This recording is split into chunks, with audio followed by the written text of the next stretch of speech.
এই জন্য নবী আমার বলে গেছেন, তোমার সন্তান অবুঝ সন্তানকে মসজিদে নেওয়ার জন্য না, নবীজি এমন একটা বয়স নির্ধারণ করেছেন যেই বয়সে সন্তান বাবাকে বলতে পারবে, বাবা আমি বাথরুমে যাব, আমি টয়লেটে যাব, আমি উজু করব, আমি ইস্তেঞ্জা সারব, সব বলতে পারবে। তখন থেকেই ভাইরে উৎসাহ দিতে হবে। মেয়ে হলে মা তুমি ঘরেই নামাজ আদায় করো, তোমার মায়ের সাথে যাই নামাজ নিয়ে দাঁড়িয়ে যাও। আর ছেলে হলে বলতে হবে, বাবা রে চলো আমার সাথে মসজিদে যাও। হাঁটি হাঁটি পা পা করে 1 দিন 2 দিন 3 দিন এইভাবে যদি আপনার সাথে ছেলেটা মসজিদে যায়, 10 বছর বয়স হইতে হইতে ছেলেটা পরিপূর্ণ নামাজি হয়ে যাবে। বিল্লাহি নাহমাদুহু ওয়া নাস্তাঈনুহু ওয়া নাস্তাগফির ওয়া নু'মিনু বিহি ওয়া নাতাওয়াক্কালু আলাইহি ونعوذ بالله من شرور أنفسنا ومن سيئات أعمالنا من يهده الله فلا مضل له ومن يضلله فلا هادي له ونشهد أن لا إله إلا الله وحده لا شريك له ونشهد أن سيدنا ونبينا وشفيعنا وحبيبنا ومولانا محمدا عبده ورسوله الذي أرسله بالحق بشيرا ونذيرا وداعيا إلى الله بإذنه وسراجا منيرا أما بعد فقد قال الله تعالى في كلامه المجيد وفرقانه الحميد।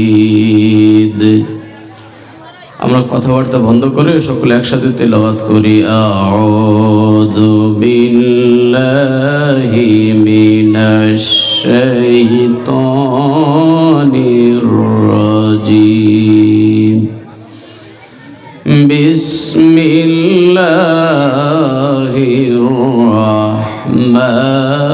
রাহমানির রাহিম। أقم الصلاة لدلوك الشمس إلى غسق الليل وقرآن الفجر إن قرآن الفجر كان مشهودا ومن الليل فتهجد به نافلة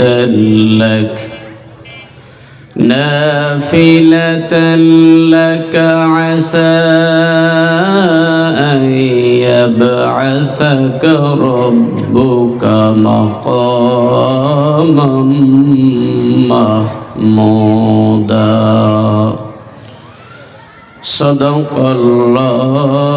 আপনার সন্তানের বয়স যদি 5 বছর হয় অথবা 5-এর নিচে হয়, এই সন্তানটাকে ধরে নিয়ে যদি আপনি মসজিদে যান, মসজিদে অপবিত্র করার সম্ভাবনা আছে না নাই? মসজিদ নাপাক করার সম্ভাবনা আছে। এই জায়গায় যদি আপনাকে বারণ করা হয়, ইমাম সাহেব যদি বলে ভাই এত ছোট সন্তান মসজিদে আনছেন, হয়তো আপনারা কেউ চেঁচামেচি করেন, রাগারাগি করেন, আমাদের মসজিদ আপনি বলার কে? কথা কর, এই রোগ আছে না নাই?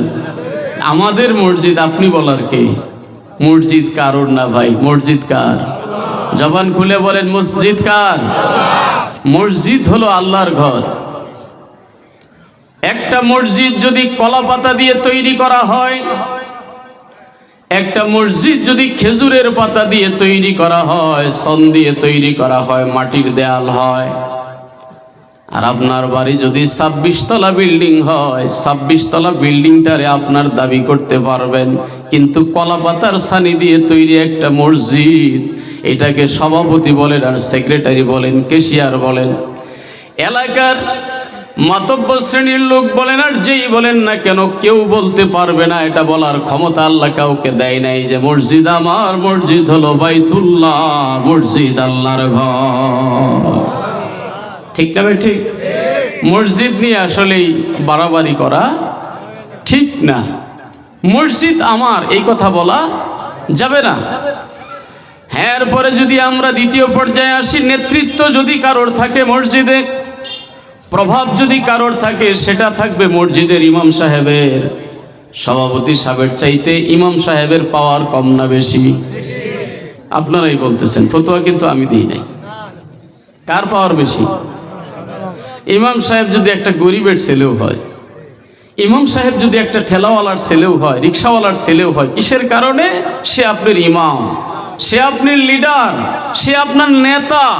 আপনি তাকে বলেন নামাজের ভিতরে, আপনি দাঁড়িয়ে বলেন ইক্তাদাইতু বিহাজাল ইমাম। ছোট্ট ছেলেটা জানাজা কি সুন্দর পড়াইলো, দেখলেন না? ও কি বলছে? আনা ইমামুল লিমান হাদারা ওয়া মান ইয়াহদুরু, আমি ইমাম হইলাম তাদের জন্য যারা আমার পিছনে উপস্থিত হয়েছে এবং যারা হবে। প্রত্যেকটা ইমাম তো এই নিয়ত করেই দাঁড়িয়ে যায়, যারা আমার পিছনে ইক্তেদা করলো এবং করবে সবার জন্যই আমি ইমাম হয়ে দাঁড়াইলাম। কথা বলেন ঠিক কিনা? আওয়াজ দিয়ে বলেন ঠিক না ঠিক? তাহলে আপনি নামাজে যাকে ইক্তেদা করলেন, যাকে অনুসরণ করলেন, এত বড় একটা দায়িত্ব আপনি যাকে মেনে নিলেন, সমাজেও মানতে হবে তাকেই। কথা বলেন, সমাজে কাকে মানবেন? হুজুর কি ওয়াজ করেন? মসজিদে মানতে পারি, নামাজে মানতে পারি, কিন্তু সমাজে মানতে পারবো না। এটা হবে না। মসজিদে নেতৃত্ব দিলে কে দিবে? ইমাম সাহেব দিবে। আমরা মসজিদে আজকাল যা কিছু করি, শরীয়ত বহির্ভূত বহু কাজ আমরা মসজিদে করে ফেলি। হারানো বিজ্ঞপ্তি মসজিদে দেই কি দেই না? কষ্ট হইতেছে আপনাদের? প্রয়োজনীয় দু চারটি কথা বলে যাই, সময়ই খুব কম। হারানো বিজ্ঞপ্তি আমরা মসজিদে বলি কি বলি না? আপনার এলাকাতেও বলে, ঝালপাড়া এলাকায়, যে আমাদের একটা ছাগল হারিয়ে গেছে। বলে কয়টা টাকা হারিয়ে গেছে, এই হারিয়ে গেছে, একটা সন্তান পাওয়া গেছে। অথচ আমার নবী কি শিক্ষা দিয়েছে জানেন? আমার নবী সাহাবায়ে কেরামকে বলে গেছেন, যদি শোনো আল্লাহর ঘর মসজিদে কেউ যদি কোনো ঘোষণা দেয় আমার এই সম্পদটা হারিয়ে গেছে, আমার ছাগল হারিয়ে গেছে, তুমি সাথে সাথে ওই জায়গায় বসেই বলবা ও যেন ছাগলটা না পায়। চিন্তা করছেন? কারণ আল্লাহর ঘর মসজিদ তৈরি করা হয়েছে আল্লাহর ইবাদতের জন্য, এটা বিজ্ঞপ্তির জন্য না। কেউ যদি আল্লাহর ঘর মসজিদে বলে বেচা কিনার কথা বলে, ব্যবসায়ের কথা বলে, তুমি সাথে সাথে বলে দাও তোমার ব্যবসার মধ্যে আল্লাহ যেন বরকত না দেয়। কারণ কি? এটা অনুৎসাহ দেওয়া হয়েছে, ব্যবসা বাণিজ্যের জন্য মসজিদ না, হারানো বিজ্ঞপ্তি দেওয়ার জন্য মসজিদ না, সমাজের কোনো বিজ্ঞপ্তির জন্য মসজিদ না। মসজিদ হলো আল্লাহর ঘর। ছোট বড় ধনী গরিব যাহারাই আছে সবাই একত্রিত হইয়া সেখানে জামাতের সাথে নামাজ আদায় করবে, এই জন্যই মসজিদ। ঠিক না বেঠিক ভাই? একদল লোক বিশ্বনবী রহমাতুল্লিল আলামিন নবী মুহাম্মদুর রাসূলুল্লাহ সাল্লাল্লাহু আলাইহি সাল্লামের দরবারে এসে বললেন, নবীজি গো, মসজিদের পাশেই কিছু ফাঁকা জায়গা আছে, জায়গাটা আমি কিনতে চাই। নবীজি জিজ্ঞেস করলেন, কেন তুমি কিনবে? এখানে বাড়ি বানাবো। কেন বাড়ি বানাবে? মসজিদ থেকে আমার বাড়িটা নিকটে হবে, আমি আজান শুনবো, ইকামত শুনবো, অতি তাড়াতাড়ি মসজিদে আসতে পারবো। নবীজি তাকে নিষেধ করলেন, তুমি যেখানে আছো সেখানেই থাকো, কারণ দূরত্ব যত বেশি হবে, যত কদম তোমার জমিনে পড়বে, প্রত্যেকটা কদম আল্লাহ রাব্বুল আলামিন লিখে রাখবে। এই জন্য বাড়ি শুধু মসজিদের পাশে হলেই হবে না, মসজিদের সাথে আমার সম্পর্ক তৈরি করতে হবে। সম্পর্কটা হবে কিসের মাধ্যমে? নামাজের মাধ্যমে। কথা বলেন। ছোট্ট ছেলেরা জানাজার নামাজ এখানে সিস্টেম দেখাইলো, দোয়া পড়লো, দরুদ পড়লো, ঠিক না ভাই? কি গলার ভলিউম, মাইকের সাউন্ড আরো কমাইতে হয়েছে। আলহামদুলিল্লাহ বলেন, আলহামদুলিল্লাহ বলেন। মাওলানা আবুল কালাম আজাদ সাহেব বলে গেছে, খুব ফিকির করেছেন, খুব চেষ্টা করেছেন, দয়া করেছে কে? আসলে আমরা তো চেষ্টা করার মালিক। কথা বলেন, ঠিক না? আল্লাহ পাক কি বলেছে শুনেন, ওয়াল্লাযীনা জাহাদু ফীনা লানাহদিয়ান্নাহুম সুবুলানা ওয়া ইন্নাল্লাহা লামাআল মুহসিনিন। আমার আল্লাহ বলেন, আমাকে পাওয়ার জন্য যারা মুজাহাদা করবে, যারা চেষ্টা করবে, সাধনা করবে, আমাকে পাওয়ার জন্য যারা জিহাদ করবে, আমি আল্লাহ তাদের জন্য পথটা সহজ করে দিব। অর্থাৎ হিদায়াত যারা চায়, পথ যারা চায়, আমি আল্লাহ তাদেরকেই পথ দেখাই। ঠিক না বে ঠিক? আপনি যদি আজকের এই মজলিসে, এই মাহফিলে না আসতেন, ওলামায়ে কেরাম হয়তো আপনার বাড়ি যায় কথা শোনাইতো না। আল্লাহ পাক ফেরেশতা পাঠায় আপনাকে টেনে টেনে এখানে আনতো না। আপনি চেষ্টা করেছেন, নিয়ত করেছেন, বসতে পেরেছেন। এখন সফলতা দেওয়ার মালিক কে? জবান খুলে বলেন কে? কারোর না কারোর কথায় আপনার দিলের ভিতরে একটা তাসির পড়বে, একটা প্রভাব পড়বে। আপনি কারোর না কারোর কথায় হয়তো আপনি আগামীকাল থেকে নামাজি হয়ে যাবেন ইনশাআল্লাহ। সম্মানিত হাজিরিন, আপনাদের খেদমতে আরজ করতে চাই, এই যে ছোট্ট ছেলেটাকে আপনি মসজিদে আনলেন, বয়স যখন 10 বছর হয়ে গেল, মোটামুটি নামাজি হয়ে গেল, 11 বছর, 12 বছর, 13 বছর, এরপর বালেগ হয়ে গেল, বালেগা হয়ে গেল। আলাদাভাবে, অতিরিক্তভাবে আপনারা তখন কোনো টেনশন করতে হবে না, তাকে চাপ দিতে হবে না, বল প্রয়োগ করতে হবে না। এই ছেলেটা আস্তে আস্তে পরিপূর্ণ নামাজি হয়ে যাবে। ঠিক না বে ঠিক? আমার আল্লাহ পাক কালামুল্লাহ শরীফ ইরশাদ ফরমান, আউযু বিল্লাহি মিনাশ শাইতানির রাজীম, বিসমিল্লাহির রহমানির রহিম, ইন্নাস সালাতা তানহা আনিল ফাহশাই ওয়াল মুনকার। ও আমার ভাইরা, আল্লাহ পাকের ঘোষণা, আপনি আমি যদি নামাজি হয়ে যাই, কি হয়ে? আপনি আমি যদি নামাজি হয়ে যাই, দুনিয়ার যত অশ্লীল কাজ, দুনিয়ার যত আজে বাজে কাজ, দুনিয়ার যত নোংরামি কাজ, দুনিয়ার যত চরিত্রহীনতার কাজ, সব কিছু থেকে একমাত্র নামাজি আমাকে পরহেজ করবে। সুবহানাল্লাহ বলেন। নামাজি আমি যদি হয়ে যাই, সকাল থেকে সন্ধ্যা পর্যন্ত 5 ওয়াক্ত নামাজ আল্লাহ আপনার আমার উপরে ফরজ করেছে। খুতবাতে আমি যে আয়াতখানা তিলাওয়াত করেছি, সমস্ত মুফাসসিরিনে কেরাম একমত, এই আয়াত দিয়ে আল্লাহ 5 ওয়াক্ত নামাজ ফরজ করেছে। ফজর, জোহর, আসর, মাগরিব, ইশা। গ্রহণযোগ্য তাফসিরের কিতাবগুলো খুলে আপনি দেখবেন, সময় সংক্ষেপ। হাজিরিন, 5 ওয়াক্ত নামাজের ভিতরে আগে পরে কিছু সুন্নত আছে না নাই? কথা বলেন না ভাই? বিশেষ করে কিছু সুন্নতে মুআক্কাদা আছে। একদল আমার ভাইয়েরা, কারণ নাম বলবো না, হিংসা বিদ্বেষ ছড়ানোর জন্য না, উদ্দেশ্য হলো আমরা যেন আমাদের আমলগুলো সংশোধন করতে পারি। এমনিই তো মানুষ একটা কথা বলে, বাংলা কথা, যে এমনিই নাচনিকা নাই আরো দেয় ঢুলের বাড়ি, কথা কয় আছে না? এই যুগে মানুষ এমনি আমল করতে চায় না। জুমার দিন দেখেন তো আমাদের মসজিদগুলোর অবস্থা, ফরজ নামাজে সালামটা ফিরাইয়াই মনে হয় কাঁসা দিয়ে দৌড় দেয়।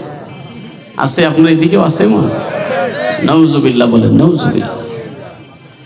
অথচ পেয়ারা নবী রাহমাতুল লিল আলামিন নবী মুহাম্মদুর রাসূলুল্লাহ সাল্লাল্লাহু আলাইহি সাল্লামের আমলি জিন্দেগি আপনি দেখেন, আমার নবীজি জুমার নামাজের আগেও 4 রাকাত সুন্নত নামাজ আদায় করেছেন কাবলাল জুমা, এবং জুমার নামাজের পরও 4 রাকাত সুন্নত আদায় করেছেন, যেটা বাদাল জুমা বলা হয়।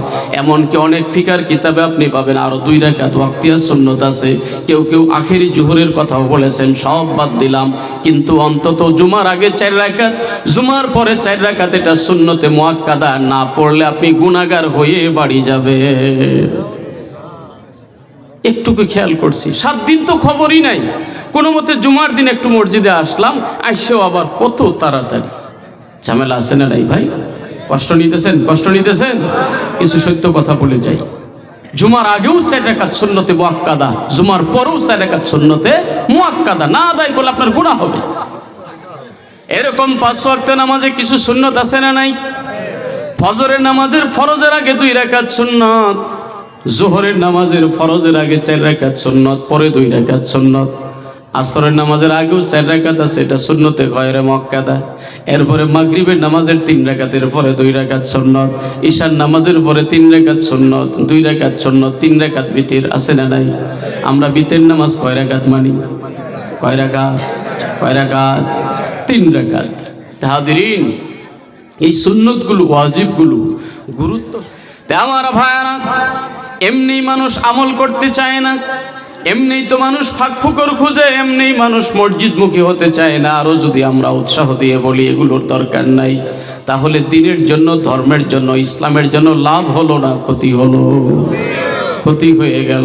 আমি আপনাদেরকে অনুরোধ করব, ছেলেদেরকে মাদ্রাসায় পড়ান, ছেলেদেরকে ভালো একজন উস্তাদের সান্নিধ্যে দেন, যেই উস্তাদটা আল্লাহওয়ালা, যেই উস্তাদটা ইশরাকের নামাজ আদায় করে, যেই উস্তাদ আওয়াবিনের নামাজ আদায় করে, যেই উস্তাদ তাহাজ্জুদের নামাজ আদায় করে, এমন একজন উস্তাদের সান্নিধ্যে আপনার ছেলেটাকে দেন। এই ছেলেটা একজন হক্কানি আলেম, নায়েবে নবী তৈরি হয়ে যাবে। ঠিক না বে ঠিক? সাধারণভাবে আপনাকে বুঝতে হবে, উস্তাদ যেমন হবে শাগরেদও, ঠিক না বে ঠিক? বাবা যেমন হবে ছেলে, আশা করা যায় কিছু 19-20 হয়ে যায় অনেক সময়। বাবা অশিক্ষিত, বাবা ছোট, বাবা গরিব লোক, ছেলে অনেক বড় লোক হয়ে যায়, অনেক ধনী হয়ে যায়। হয় কি হয় না? স্বাভাবিক। প্রত্যেকটা বাবা চেষ্টা করে তার সন্তানকে তার চেয়ে আরো বেশি যোগ্য করে তুলতে। কিন্তু আমি বলবো, বাবা, আপনি একজন বাবা হিসাবে, আমি একজন বাবা হিসাবে, আপনার আমার দায়িত্ব হলো, যত লাইনে আমরা ছেলেকে সফল করার জন্য চেষ্টা করি, কিন্তু একটা লাইনে আমরা দুর্বল, নামাজের লাইনে ছেলে মেয়েদেরকে নিয়ে চেষ্টা করি না। কথাটা ঠিক না বেঠিক? এমন কত বাবা আছে এই যুগে, আমি যদিও লজ্জাজনক কথা তবুও বলতে হয়, নিজের কষ্টার্জিত টাকাগুলো দিয়ে হাজার হাজার টাকা খরচ করে মেয়েটাকে ড্যান্স শিখাইতেছে, এমন বাবা আছে না নাই? সত্য না মিথ্যা? যদি এখানেও কোনো বাবা থেকে থাকেন, আপনার সাথে আমার কোনো ঝগড়া নাই, কোনো শত্রুতা নাই, ভাইরে আমি আপনার দিনী ভাই হিসাবে, ইমানি দায়িত্ব হিসাবে কথাটা আমি সাপ্লাই দিয়ে যাই। আমি বলার কারণে অন্তত আমি আল্লাহর কাছে নাজাত পেয়ে যাব। আপনি কেমন বাবা হইলেন? আপনার কি লজ্জা হয় না? আপনার যুবতী মেয়েটাকে একটা গানের মাস্টারের সামনে আপনি দিয়ে দেন। আপনি কেমন বাবা হইলেন? একটি যুবতী মেয়েকে আপনি পর্দায় রাখতে পারলেন না। আপনি কেমন বাবা যে আপনার কি লজ্জা হয় না? একটা যুবক ছেলের সাথে, তাকে ছেলের সাথে পাঠিয়ে দিলেন, বেহালা, তবলা, হারমোনিয়াম, গান এগুলো বাজাইতেছে, দেদারছে, যেখানে মন চায় সেখানে যাইতেছে। আপনি বলবেন সে আমার অন্য কেউ না, সে তো আমার অমুক, সে তো আমার অমুক, তার খালাতো ভাই, চাচাতো ভাই অমুকের সাথে চলে গিয়েছে। গুল্লি মারেন আপনার খালাতো ভাই, চাচাতো ভাই, এগুলো একটার সাথেও শরীয়তে এলাও না, একজনের সাথেও আপনার যুবতী মেয়ের দেখা সাক্ষাৎ জায়েজ না, জায়েজ না, জায়েজ না। চিল্লায় বলেন ঠিক কিনা? এগুলো যতক্ষণ পর্যন্ত নিয়ন্ত্রণ না করবেন ভাই, কোনো মেডিসিনে কাজ হবে না। ঝামেলা আগে বাধায়ে এরপরে আসেন হুজুরদের কাছে, হুজুর একটু দোয়া করেন। কি সমস্যা? মেয়ে আমার কথা শুনতেছে না। আছে না নাই? হুজুর একটা তাবিজ লিখে দেন। আমি বলবো তাবিজ কেন? হুজুর তাবিজ লিখে দেবে কেন? হুজুরেরই যদি তাবিজের মধ্যে ভরেন তাও কাজ হবে না। কথা কোন? আমারেও যদি তাবিজের মধ্যে ভরেন, মেয়ের গলায় ঝুলাই দিবেন। কি জন্য? যে মেয়ে এখন আর কথা শোনে না। লাইনটা তো আপনিই নষ্ট করছেন, মেয়ের ব্রেনটাকে আপনিই নষ্ট করেছেন, মেয়ের ব্রেনটাকে মগজ ধোলাই আপনিই করেছেন। 7 বছরের বয়স থেকে তাকে নামাজের তালিম দেওয়ার দরকার ছিল, মায়ের সাথে নামাজে যাই নামাজে দাঁড় করিয়ে দেওয়ার দরকার ছিল। আর 7 বছর বয়সে আপনার মেয়ের হাতে টাচ মোবাইল তুলে দিয়ে আপনি সফল মনে করেছেন।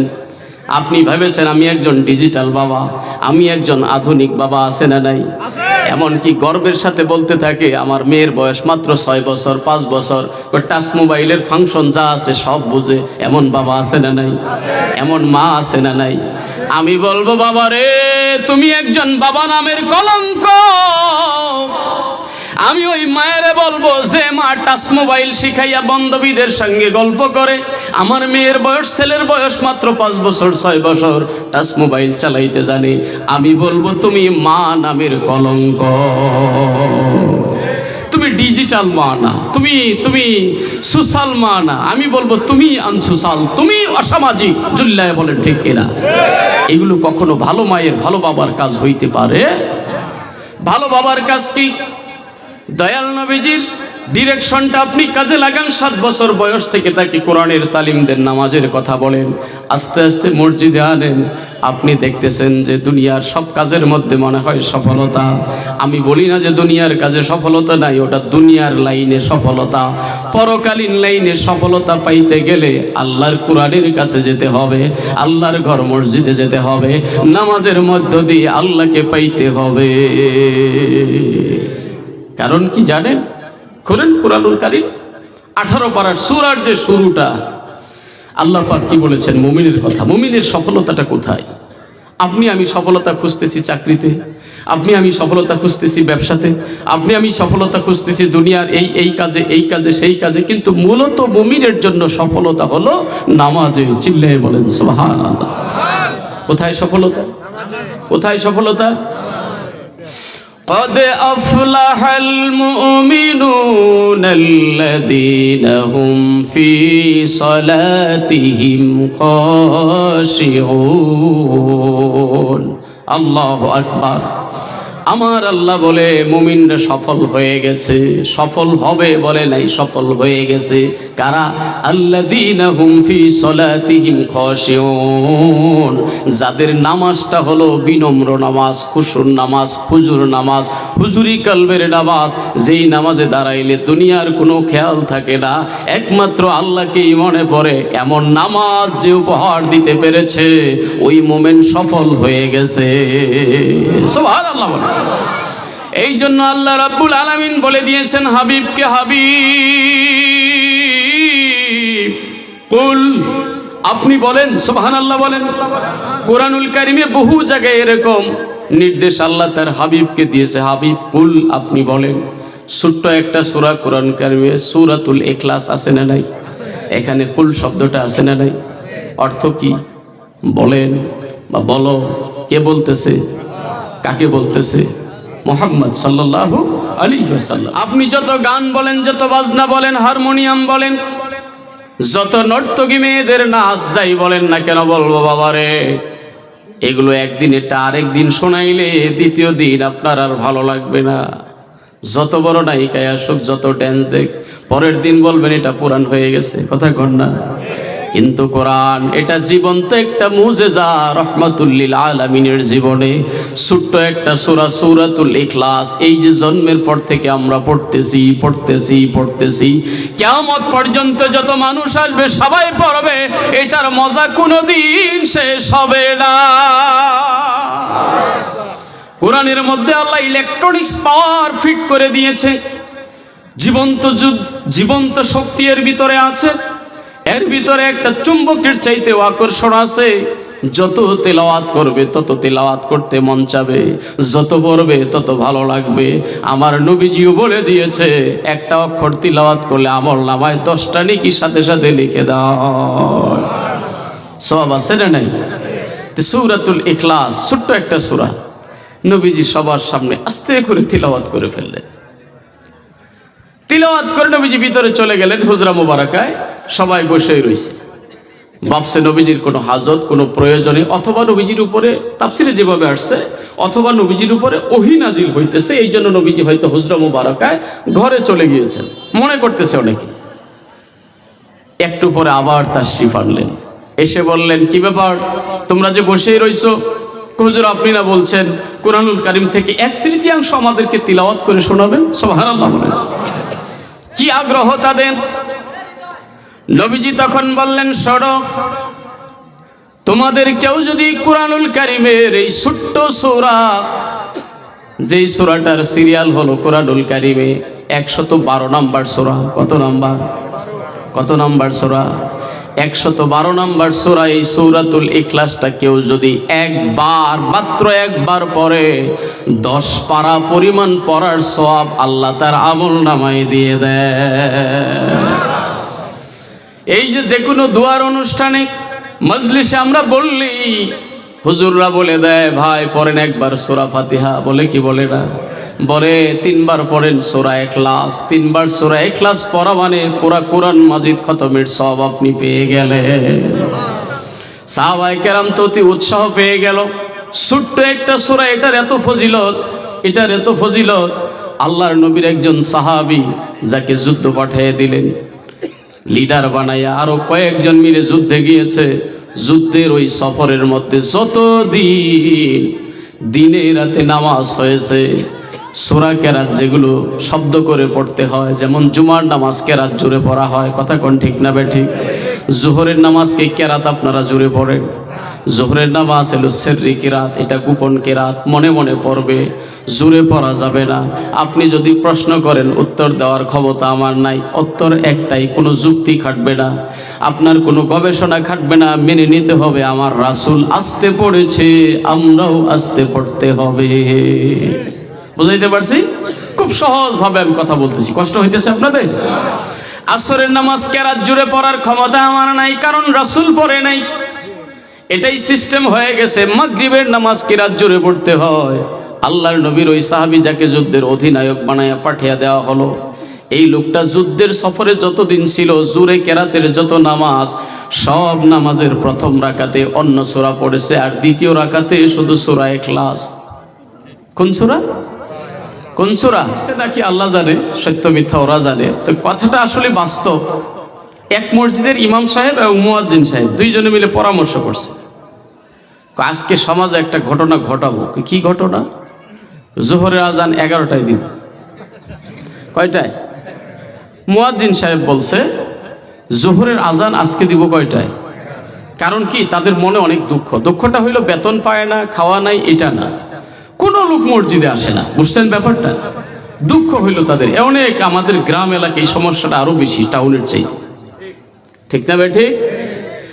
এমনও মসজিদ আপনি পাবেন শুধুমাত্র ইমাম সাহেব আর মুয়াজ্জিন সাহেবের ছাড়া সানি কোনো মুসল্লি নাই। মুয়াজ্জিন সাহেব আজান দেয়, ইমাম সাহেব ইমামতি করে, দুইজনই নামাজ আদায় করে। বহু জায়গায় এমন পাবেন আপনি। এই মুয়াজ্জিন সাহেব বলছে, হুজুর আপনি চুপ থাকেন, আমি আজকে একটা ঘটনা ঘটাবো। কি ঘটনা? আজান দিব 11টায়। কথা বলেন, কয়টায়? 11টায়।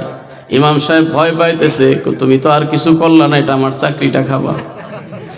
তুমি করলে একা করো, আমার সঙ্গে পরামর্শ করো কেন? না, আপনারা জানাই এই করবো, মরলে দুইজন একসাথেই মরবো, ঠিক আছে?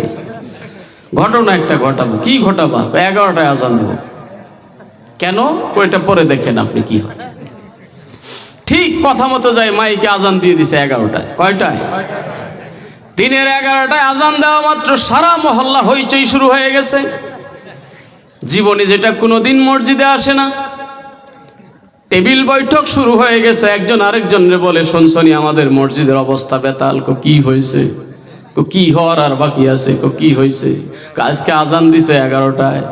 ধর এই মুয়াজ্জিন রে। চিন্তা করছে, সব রেডি, বিশাল এক বৈঠক রেডি হয়ে গেছে। মুয়াজ্জিন সাহেবের কাছে খবর পাঠাইছে, ওখানে বিচার বইছে, সভাপতি সাহেবের বাড়িতে আপনারা ডাকছে। এটাই তো আমি চাইছিলাম। সুবহানাল্লাহ বলেন।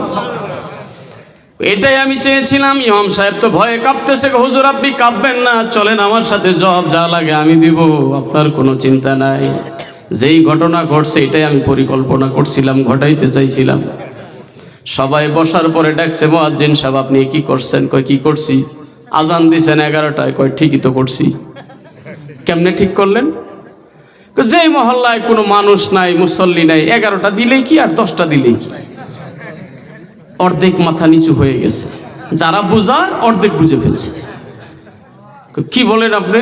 মাথা মোটা দু একজন থাকে না, চিকন মাথারও লোক থাকে, মোটা মাথারও লোক থাকে, এগুলোর কিন্তু বুদ্ধি কম, এমনি হাও হাও করে খালি। মাথা মোটাগুলোর বুদ্ধি কম, রাগ হয়েন না, সৃষ্টিগতভাবে আল্লাহ যারা মোটা বানাইছে তো আলহামদুলিল্লাহ। আমি বলছি বুদ্ধি মোটা এবং চিকনের কথা, ঠিক আছে?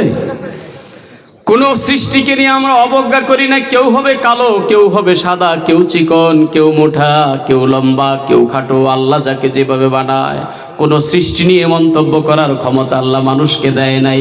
কারণ আমার আল্লাহ কোনো কালো মানুষের ব্যাপারে আলাদা আয়াত নাজিল করে নাই। আল্লাহ বলেছে লাকাদ খালাকনাল ইনসানা ফি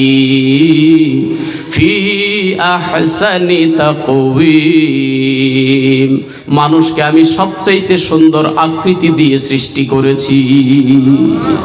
তাহলে মানুষের চাইতে শ্রেষ্ঠ সৃষ্টি পৃথিবী থেকে হোক, সেটা যেই রঙেরই মানুষ হোক, যেই ভাবের মানুষ হোক।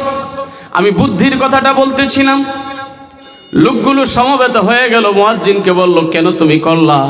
এখন আমার কাছে শুনেন কেন করছি। প্রতিদিন আজান দেই আমি, ইমাম সাহেব ইমামতি করে।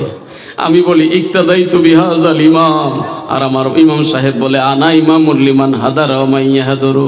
আমরা দুইজনেই ইমাম, দুইজনেই মুসল্লি, এছাড়া আর কেউ না। এত আজান মসজিদে হয় প্রতিদিন ফজর থেকে ঈশা পর্যন্ত, দৈনিক 5 বার আপনাদেরকে আমরা ডাকি, একটা মানুষ পাই না।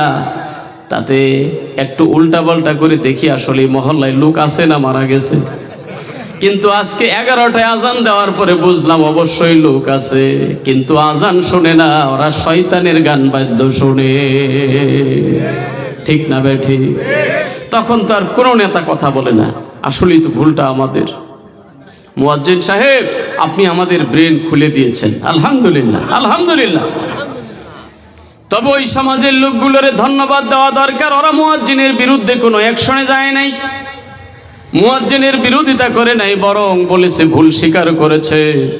ওই লোকটার জন্যই ধন্যবাদ, ওই লোকটাকেই মারহাবা দেওয়া দরকার। যেই লোকটা ভুল করার পরে ভুল স্বীকৃতি দেয়, যেই লোকটা গুনাহ করার পরে অনুতপ্ত হয়। হাদিস শরীফে আমার নবী বলেন, আত-তাইবু আনিদ-দামবি কামান লা যামবা লা। ব্যক্তি গুনাহ করার পর যখন গুনাহ থেকে তওবা করে, এই লোকটা এমন হয়ে যায় মনে হয় জীবনে কোনোদিন গুনাহই করে না। গুনাহ করাটা, ভুল করাটা, পাপ করাটা বড় অপরাধ না, কিন্তু পাপ করার পরে যে স্বীকৃতি দেয় না, অনুতপ্ত হয় না, বরং আরো গায়ের জোর দেখায়, মাথা উঁচু করে বুক টান করে ঘুরে বেড়ায়, এর উপরে আসবে আল্লাহর গজব। কথা বলেন ঠিক কিনা? জুলুম করতে করতে যখন সীমা লঙ্ঘন হয়ে যায়, তখন সেটা আর আল্লাহ বরদাস্ত করে না। হাদিরিন, ছোট্ট ছোট্ট বালিকণা, বিন্দু বিন্দু জল, গড়ে তুলে মহাদেশ সাগর তল। আজকের একটা ছোট পাপ কালকে আরেকটার সঙ্গে জড়িত হয়ে আস্তে আস্তে আস্তে আস্তে কবিরা গুনাহ হয়ে যাবে। কথা কোন ঠিক কিনা? আজকের একটু অনুশোচনা, আজকের একটু অনুতপ্ত হওয়া, আজকে একটু ক্ষমা চাওয়া, আজকে একটু শর্মান্দা হওয়া, লজ্জিত হওয়া, আল্লাহর কাছে ক্ষমা চা। আল্লাহ গো, ফজরের নামাজটা আমার উপরে ফরজ ছিল, আল্লাহ আমি পড়তে পারি নাই, এখন বেলা উঠে গেছে আমি পড়ে নিলাম, আল্লাহ তুমি আমাকে মাফ করিও। আর শরীয়তের হুকুমও তাই, আপনি যদি প্রকৃতপক্ষেই ঘুমে থাকেন, আপনার মনে নিয়ত ছিল, টার্গেট ছিল, ঘুমের কারণে নামাজটা আদায় করতে পারে নাই, আপনি ঘুম থেকে যখন জাগবেন তখনই আপনার ফজর। চিল্লায় বলেন সুবহানাল্লাহ। কিন্তু সেটা আপনি আবার অভ্যাসে পরিণত করতে পারবেন না। শরীয়তের হুকুম হলো 3 শ্রেণীর মানুষের উপরে। শরীয়তের কোনো হুকুম নাই, কোনো হুকুম নাই। আনিন নাইমি হাত্তা ইস্তাইকাযা। ঘুমন্ত ব্যক্তির উপরে শরীয়তের কোনো হুকুম নাই যে পর্যন্ত না জেগেছে। আল্লাহ আমাদের জন্য ইসলাম সহজ করছে না কঠিন করছে? কথা বলেন। আদ-দীন ইউসরুন, দিন হলো সহজ, ইসলাম হলো সহজ। এমন ধর্ম পৃথিবীতে ছিল, অনেক কাঠিন্যতা তাদের উপরে ছিল, কিন্তু ইসলামটা আমাদের জন্য আল্লাহ সহজ করে দিয়েছে। ইন্নাদ-দীনা ইনদাল্লাহিল ইসলাম। আল্লাহর নিকট একমাত্র, কেবলমাত্র মনোনীত শুধুমাত্র ধর্ম হলো ইসলাম। চিল্লায়ে বলেন মারহাবা। তো ইসলাম পেয়ে আমরা খুশি না বেজার? কথা বলেন, খুশি না বেজার? 3 শ্রেণীর মানুষের উপরে শরীয়তের কোনো হুকুম থাকে না, এক শ্রেণী হলো এর মধ্যে আনিন্না ইমি হাত্তা ইস্তাই কাজা, ওই ঘুমন্ত ব্যক্তি যে এখনো ঘুম থেকে জাগ্রত হতে পারে নাই। সুবহানাল্লাহ। তো আছে ঘুম থেকে জাগে নাই, তার উপরে শরীয়তের কোনো হুকুম নাই। ঘুমটা আল্লাহর দেওয়া একটা নিয়ামত, ঠিক না? কত মানুষ দেখবেন রাস্তা নাই, ঘাট নাই, রিক্সা নাই, বাস নাই, ভ্যান নাই, বসলেই ঘুমায়। কথা কোনটা আছে না নাই? যেখানে বসে সেখানেই ঘুম। ঢাকাতে আপনি গেলে কখনো দেখবেন আহারে রাস্তার পাশে মশা মাছি ভ্যান ভ্যান করতেছে আর লোকটা দেদারছে ঘুমাইতেছে। কারণ বাজারে কখনো গেলে দেখবেন তরি তরকারি গাড়ি শেষ রাতে আসবে, ওই ছোট ছোট ঝুড়িগুলির মধ্যে গুল হইয়া পড়ে আসে, এর মধ্যে তারা ঘুমাইতেছে, মশা হাজার হাজার কামড়াইতেছে, কিন্তু ওনার ঘুম ভাঙ্গে। আবার এমন মানুষ পৃথিবীতে আছে দেখবেন দুনিয়ার সম্পদ বাড়ি গাড়ি কোনোটার অভাব নাই, কিন্তু দৈনিক শত শত টাকার ঔষধ না খাইলে তার ঘুম হয় না। আছে না নাই? ঘুমটাও আল্লাহর মস্ত বড় একটা নিয়ামত। সারাদিনের যত কষ্ট ক্লেশ, যত দুর্বলতার, যত পরিশ্রম, যত ক্লান্তিক আমার অবস্থা, সামান্য সময় যদি আল্লাহ দয়া করে ঘুম দেয়, ঘুমের মধ্য দিয়ে সব দূর হয়ে যায়। তাহলে ঘুমন্ত ব্যক্তির উপরে শরীয়তের কোনো হুকুম যে পর্যন্ত আপনি না জাগছেন। এটা বারবার কিন্তু বলছি, ঘুম এক জিনিস আর ঘুমের ভান করা হলো আরেক জিনিস। বুঝেন ব্যাপারটা? যে মুখলেসুর রহমান আজাদি ফতোয়া দিয়ে গেছে, আমি নাক ডেকে ঘুমাইতে থাকবো, নাকে তেল দিয়ে ঘুমাবো, মসজিদে আজান হবে, আমার যাওয়ার দরকার নাই, যখন জাগবো তখনই নামাজ। না না না, এই দিকে আমি আপনাকে উৎসাহ দেই নাই।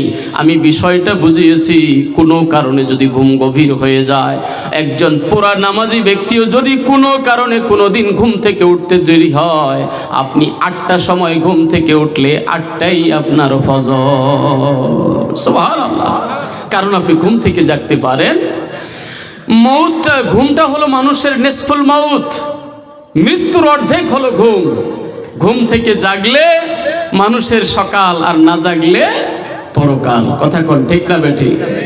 ঘুম এবং মৌতের মধ্যে তফাৎ হলো এইটুক, লোকটা মৃত্যু হলে আর জাগে না, আর ঘুমাইলে আবার সে জাগ্রত হয়, কিন্তু যতক্ষণ ঘুমে থাকে ততক্ষণ যেন সে মৃত্যুবরণ করে। আরেকটা হলো একজন পাগল ব্যক্তি, ওর উপরে শরীয়তের কোনো হুকুম নাই। পাগলের উপরে কোনো নামাজ নাই, হুকুম নাই, কিন্তু দেখবেন অর্ধ পাগল বা কিছু পাগল, এই শ্রেণীর লোকগুলোই মসজিদে আরো বেশি যায়। কথা কই ঠিক না ভাই? ঠিক। অনেক পাগল আমি দেখেছি যারা মসজিদে চলে যায়, অথচ ওদের উপরে শরীয়তের হুকুম নাই। ওই ছোট্ট শিশু যেটা 7 বছর বা তার চাইতে ছোট, এই শিশুগুলো যে পর্যন্ত বালেগ না হয়েছে ওই পর্যন্ত তার উপরে শরীয়তের কোনো হুকুম নাই। তাহলে কয় শ্রেণী গেল? কয় শ্রেণী? 3 শ্রেণীর মানুষের উপরে শরীয়তের কোনো হুকুম নাই। কিন্তু আমার কথা হলো ভাই, এই যে ফজরের আজানগুলো হয় প্রতিটা মসজিদে মসজিদে, সবাই কি মূলত ঘুমেই থাকি? কথা বলেন, সবাই কি ঘুমেই থাকি? আরাম করলেন কয় মিনিট মিয়া? যেই ব্যক্তি ফজরে নামাজ আদায় করলো আর যে করলো না, দুইজনের মধ্যে আরামের ডিফারেন্সটা হলো মাত্র 10 থেকে 20 মিনিট সময়। আমি 20 মিনিটই ধরে নিলাম। সুন্নত সহ জামাতে নামাজ আদায় করলে সময় লাগে কয় মিনিট? 20 মিনিট। 5 রাকাত সুন্নতে আর 15 রাকাত ফরজে ধরলাম। ফজরের নামাজের কেরাতটা একটু লম্বা হয়। কথা কোন ঠিক না বেটি? 20 মিনিট সময় যিনি নামাজ আদায় করলো ওনার ঘুমটা কম হইল, অথচ আপনি কি জানেন আপনার এই 20 মিনিট কম হওয়ার কারণে আপনার যে লসটা হলো, কিয়ামতের ময়দানে আল্লাহ রাব্বুল আলামিন এই নামাজের উসিলায় আপনার সব গুনাহগুলো মাফ করে দিয়ে আপনাকে জান্নাতি বানায়া দিবে। সুবহানাল্লাহ বলেন, সুবহানাল্লাহ।